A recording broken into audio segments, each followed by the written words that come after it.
Dracadis, what are we expecting from Jack Linko's bullpen today? Oh, God. Jack Linko today, he's coughing up a hairball right now. I'm going to give him a B- today. You're shooting for a B-. No, he's going to get a B-. I'm Okay. never shooting for a B-. What does that look like? What's a B- in your book? He's going to just throw strikes at the fastball and just not know where the curveball's going. That's what I'm Interesting. thinking. Let's get the other Couple spike changeups. spike chain. Okay. Sure. Let's get the POV from Jack Linko. Linko, what are the expectations for today's bullpen? We might not even hit 80 today. I mean, velocity in a bullpen, we don't really care. But, like, if you have one goal, something to do on the mound today, what are we doing? No strikes. I mean, I haven't thrown a fucking actual pitch in like 3 weeks. So. There you go. Kyle prediction and a live hitter prediction as someone who's going to step in against Jack. He's always had a weird arm slot, so if he can just locate the fastball, usually it's a tough day for hitters as long as he can hit his spots. The off speed will be interesting. I've never seen the kid throw a changeup in my life, so if he can throw the curve on top of the fastball, you know, I don't see how it can be that bad, but the changeup will be interesting. It all comes down to off speed, so we'll see how it goes. Connor's got 82 on the prediction. Let's see what Jack Linko throws here. 81. Pretty close. Pretty close. Radar gun's not in tune, folks. Want to give it one more? I'll take that as a yes. 83. Okay, that averages out to 82. In conclusion, I'm correct. He wants one more. It's going to be 79 because he's going to try to throw it too hard. 82. 85. You know, That's not correct. it was a high pitch, so that might be a little hot, but. Yeah. Right down the middle. Where the fuck are you, son? That was weird. You don't gotta aim that. You just gotta throw it. Yeah. That's the ground out. There's your ground out. Prediction. Yeah. It's a great day for Kyle Conley because he's got to learn to swing at the fastball. No, First pitch. that I'm not that telling you I'm gonna first throw you a pitch, first pitch fastball. I needed to see one. A different field, I needed to see one. Different field. You've been playing at this 4 years. You've been playing at this field. You know what I mean, bro. My helmet is a Lincoln Way West helmet, It's messed up. but you know I'm rocking the boys right here. It's like when you see a Cubs fan wearing a Sox jersey.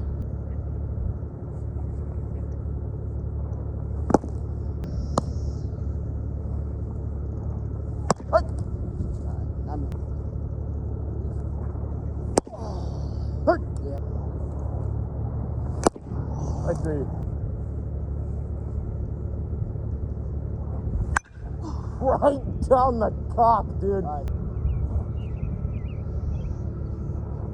Ball.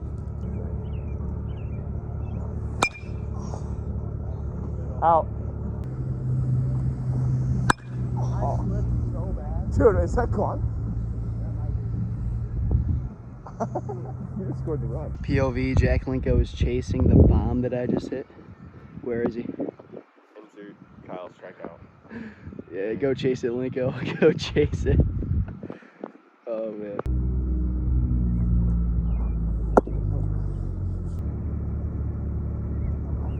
No! What? Literally where?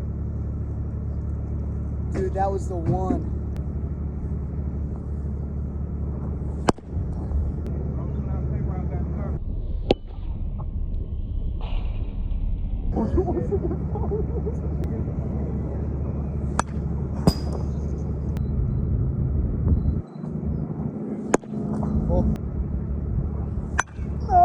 No! All right, so going over live at bats today. Super lucky that I was able to get some in this morning. That opportunity doesn't come up a lot, so when it does come up, you got to take it. I'm very happy that Jack was letting me step in the box, and even if I did bad, I was happy to see live pitching. First two at bats, I was really just trying to see the ball out of the hand. I didn't swing at first pitch fastball the first at bat.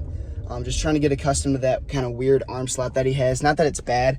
It can be effective because, it's just not normal. It's not really routine. So first at bat, I was late on another fastball in the count, and it felt like a good barrel, but since I was a tad behind, ground out to the second baseman. Third at bat, that one got away from me. I took a pitch early in the count for a strike, and I struck out on the outside fastball. That's kind of been my kryptonite this season, is 2 strikes. Obviously not an ideal spot to be in the first place. I swing with a lot of 2-strike counts, but dotted me up with a fastball on the corner, and I really felt my shoulder get beneath me. And that's kind of been a trend, a theme for me, is just getting too big with 2 strikes for some reason. But I made sure to correct that in later at-bats. Third at-bat, I let him throw some pitches in between, so it's not like a monotonous, same hitter, same, I took a break, and then I stepped back in and hit a first pitch fastball in the gap for a double. It was a ball that you cannot miss. If you're given a first pitch fastball, that kind of middle, you cannot miss it. You got to take advantage. And I'm happy I did. So that was a for sure double in the gap. That felt good. The at-bat after that, I forget what the count was, but he threw a changeup in the middle of the at-bat, and it was again, right down the middle. Another pitch that you can't really miss. I'm pretty sure it would have got down. It was pretty high in the air, so I would hope it wouldn't get caught, but it two-hopped the wall in the right center gap again, so I would hope that's a double. The last at-bat, I missed a really meaty fastball, first or second pitch that I fouled off, and that really got under my skin. I was pretty mad at myself there. And then later in the at-bat, I popped up kind of more of a fly out to center field, but another pitch that I kind of got under. All in all, pretty quality day for me. Granted, you're not going to see the same pitcher like this 4 or 5 at-bats in a row, seeing pitch after pitch out of the same pitcher. It's not really realistic for a game setting, but still happy that I got to see live at-bats, and felt pretty comfortable in the box for the most part.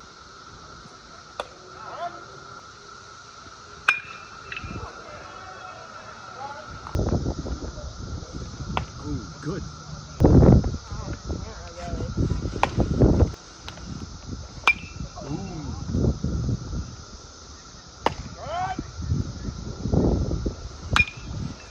Get through, baby. There you go.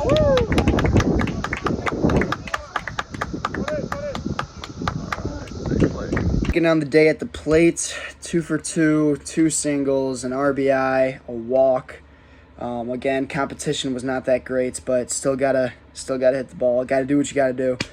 These are, they're free at bats I'm essentially getting, so obviously I'm gonna take them. And again, just feeling good at the box right now. Not getting too high, obviously.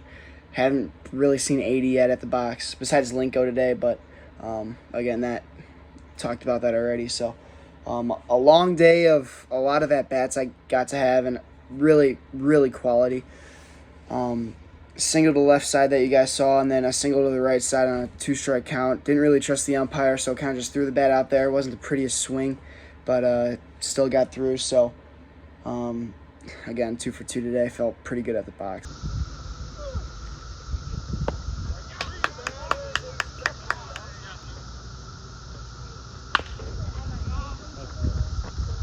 What the?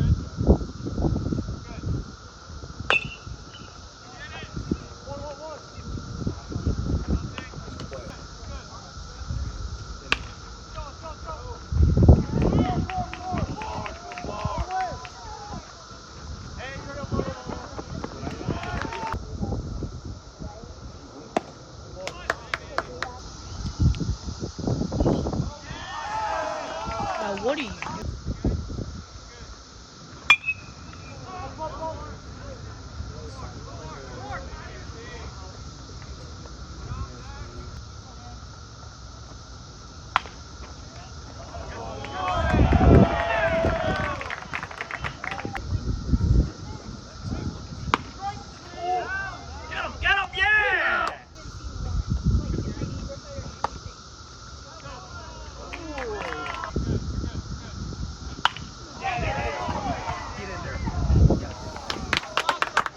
Pitching, on the other hand, kind of a separate discussion.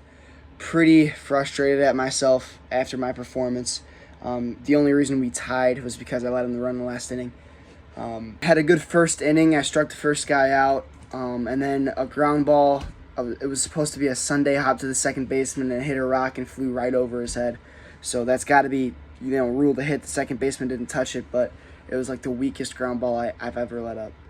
A wild pitch, and then a weak-ass single to the left side. Barely got by the third baseman. I mean, weak, man.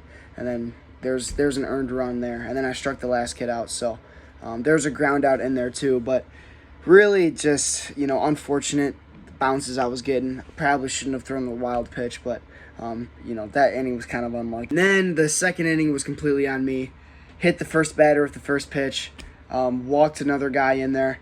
A wild pitch or two. I was just spiking curveballs all over the place. A problem that I have is I felt really good in the pen with no batter, and then a batter got in the box, and I started trying to guide every pitch, and instead of just throwing it, I was trying to aim it in a sense and really guide it to where I wanted. It caused me to slow my body down. My mechanics got all whack because I was trying to place the curveball. And really, you just got to throw it like a fastball and just throw with integrity, I wasn't throwing like I wanted it. I was trying, I don't know. I felt what I'm trying to talk about. I don't know if I'm getting it to the camera right now, but instead of throwing with intent, I was really trying to throw to not throw a ball, if that makes sense, instead of just fucking throwing it by the guy. And it really cost me. It really made me wild. Didn't really feel comfortable on the mound, but 2 innings, a walk, 3 strikeouts, and 3 hits and 2 earned runs. One of the earned runs was, iffy. A bad hop here and there probably might have saved a run for me, but either way, I know what I got to work on. It's really just saying fuck it and throwing the ball.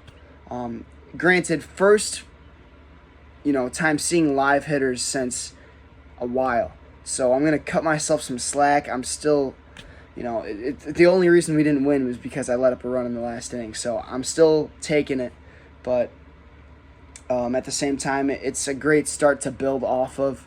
So that's how I'm going to take it for now. All right, run review. I ran maybe 3 hours ago, but forgot to do it. So first mile was 8:10. Second mile was 7:45 for an average of a 7:56, I think. Going into it, didn't think I was going to do that. The body did not feel good at all. Just being tired after pitching and playing a whole game today as a two-way player. Took a nap on the way home, and, body just didn't feel like going. But after running for so many days in a row and staying consistent, it didn't even take a week for me to, for me on a bad day to have my best pace. This was my best pace of any video I've done, and it was on a day where my body didn't feel that good. So it's telling me that just everything's improving, from that standpoint. So that's good. Now we're heading to the gym, and it's leg day, and tonight's a night where a weak-minded Kyle probably skips the gym. It's 8:30. I'm tired as shit. I got to put my seatbelt on. I was laying in bed like, man, I don't want to go to the gym. It's leg day. I just ran. I pitched. My legs are toast. We still got to go, though, because I didn't go yesterday. And I was saying the same stuff yesterday. I'm going to take it super light. My leg days are usually like 2 hours long. We're going to try to keep it under 1:30. We're going to do the same workouts that I usually do, but cut the sets in half. Only because this is my first leg day in a while. I don't want to push the heavy weight at all. I don't want to be too sore tomorrow in case I go out to the field and run around or do something. And my legs are already pretty tired. I'm walking up the stairs and I'm damn near limping. I got to make sure to take it easy because you got to listen to the body sometimes. And the body's telling me not to go too hard at the gym today. That being said, that's not an excuse to skip, but I just got to know my role.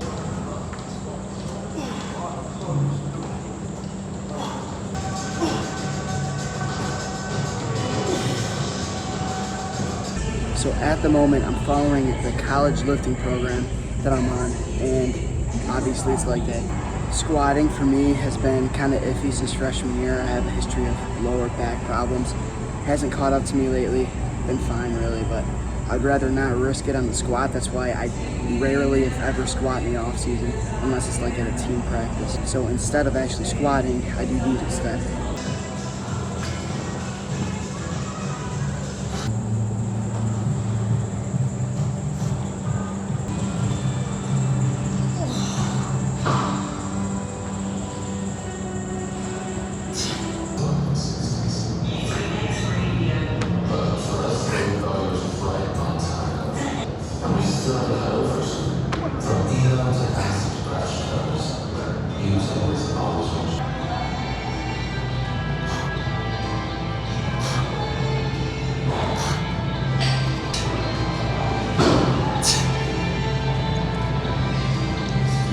Alright vlog, leg day at the gym went about as expected. Got tired really fast, but I'm still not mad about the sets I did. The intensity was good. The weight wasn't high, so all in all, I think it just combined to make a good lift. The legs are tired for sure, especially towards the end. Bulgarian split squats, I usually save that for a big finisher, but I really couldn't do a lot of reps because the legs were like tired. It's the first leg day in a while, so definitely expect to be sore tomorrow, but I think we should be fine. It was quality. All the exercises I did today are exercises that I do every leg day, or I recorded. Everything I recorded, I do every leg day. I kind of structured it that way. I kind of like made my own routine where, a couple years ago, a lot of the normal squats and deadlifts really, fatigued my lower back and got me injured for a while. So with these exercises, I feel like they strengthen the parts of my body that I need to be, good at baseball, be strong at what I do. And I feel like I'm just as fatigued in the same spots of my body after doing the other exercises. I feel it's getting me just as strong as what, these deadlifts and these squats are doing, but less risk for me. So that's why I programmed it that way, if you want to say programmed, but that's basically the whole leg day. That's the whole day. The song of the day is 25 or 6 to 4 by Chicago, but the live version at Guitar Center, or that's at least who posted it on YouTube. The original song is a top 10 song of all time, but this live version is insane. It's the guys in the band, a little bit older. The old guitar player died, and they got this new guy filling in who has killer tone on his guitar. The whole song is just phenomenal. And they jam out for a good minute on that song. So great listen. Highly recommend it.